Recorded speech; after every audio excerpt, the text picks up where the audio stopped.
गांव के बाहरी इलाके में एक पुराना जंगल था जिसे लोग काला वन कहते थे। कहा जाता था कि यह जंगल दिन के समय भी अंधेरे में डूबा रहता है और रात होते ही यहाँ बुरी आत्माएं जाग उठती हैं।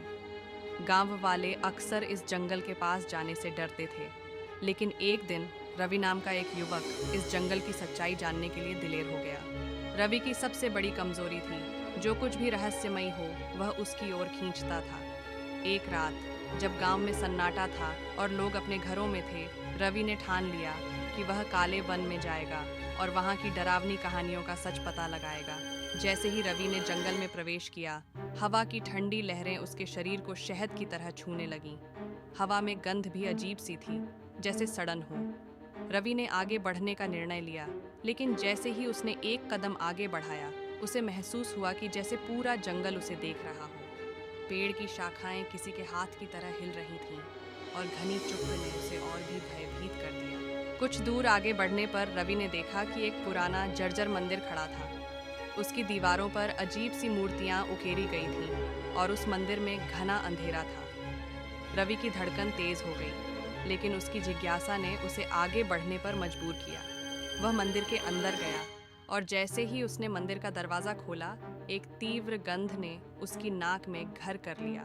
अचानक दरवाजे के पीछे से एक खौफनाक आवाज आई, तुमने यहाँ क्या किया? रवि ने पीछे मुड़कर देखा तो उसके चेहरे का रंग उड़ गया।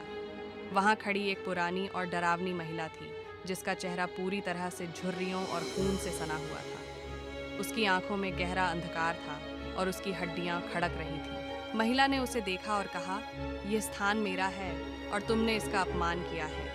तुम मेरे जाल में फंस चुके हो। रवि डर से कांपते हुए पीछे हटने लगा, लेकिन महिला के पास से एक अजीब सी शक्ति निकली, जो उसे जैसे चिपक कर खींच रही थी। रवि ने भागने की कोशिश की, लेकिन वह हर कदम पर और गहरे अंधेरे में फंसता चला गया। जंगल की आवाजें अब और भी डरावनी हो गईं। शाखाओं से आवाजें आ रही थीं, जैसे अजनबी हाथ उसे खींचने के लिए बढ़ रहे हों। रवि को अब एहसास हुआ कि यह जंगल सच में शापित था। उसकी आंखों के सामने एक एक कर सैकड़ों भूतियां आकृतियां उभरने लगीं। वह जैसे तैसे दौड़ते हुए मंदिर से बाहर निकला, लेकिन अंधेरे में उसका रास्ता खो गया। तभी अचानक एक खौफनाक चेहरा सामने आया। वह महिला अब उसके सामने खड़ी थी। उसने अपने पैरों से जमीन को खींच लिया और रवि को लाचार कर दिया। उसकी आवाज गूंज उठी, तुम मेरी अनुमति के बिना यहाँ कैसे आए? अब तुम मेरी जगह में हो। रवि की आंखों में एक आखिरी बार डर और आशा की चमक थी। उसने कांपते हुए कहा, मुझे छोड़ दो। लेकिन महिला ने अपनी बुरी हंसी में जवाब दिया, अब तुम मेरे साथ हो और तुम भी मेरी तरह बनोगे।